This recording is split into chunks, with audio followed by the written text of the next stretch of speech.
ভর্তা একটা মজাদার খাবার। প্রায় সব সবজিকেই ভর্তা বানিয়ে খাওয়া যায়।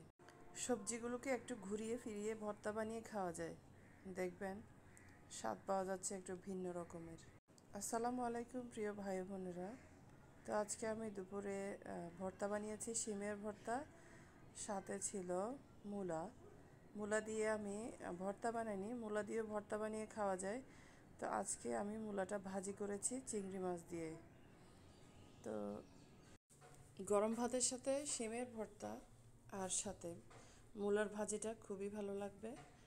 তো আমি কিভাবে করলাম মূলা ভাজিটা আজকে আপনাদেরকে বলি। আপনারা তো অনেক সুন্দর সুন্দর রান্না করেন, তো আমি আমার রান্নাটা শেয়ার করছি।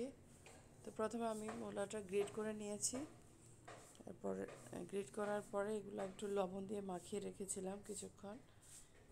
এরপর চুলায় তেল দিয়ে তেলে রসুন, পেঁয়াজ, আদা বাটা, রসুন বাটা, তারপর একটু হলুদের গুঁড়া, হালকা মরিচের গুঁড়া, এরপর ধনে গুঁড়া, সামান্য গরম মশলার গুঁড়া দিয়ে এরপর আমার চিংড়ি মাছগুলো সবগুলো দিয়ে একটু পানি দিয়ে অনেকক্ষণ কষিয়েছিলাম।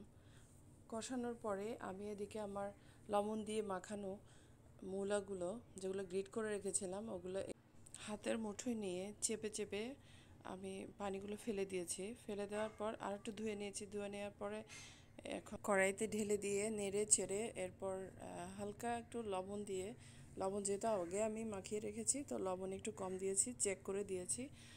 এরপর আমি ধনেপাতা দিয়ে নামিয়ে রেখেছিলাম। তো এদিকে আমি আমার শিমগুলোকে ধুয়ে নিয়ে এরপর আমি চুলায় সিদ্ধ করতে দিয়েছি। আপনারা দেখেছেন ওখানে আমি আলু দিয়েছি। আলুগুলো আসলে আমি দিয়েছিলাম আমার চানা বুটের মধ্যে আলু ছিল না, তো এগুলো আগে সিদ্ধ করা চানা বুট ফ্রিজ থেকে বের করেছিলাম। তো এখানে ছিল না আলু, তো আমি আলুগুলো একসাথে শিমের সাথে সিদ্ধ করে নিয়েছি গ্যাসের অপচয় কমানোর জন্য।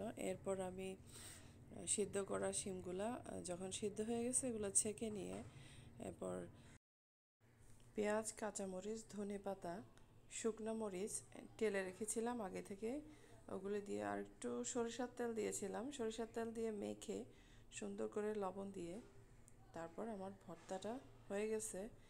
তো কেমন হলো জানাবেন। সবার জন্য শুভকামনা রইল।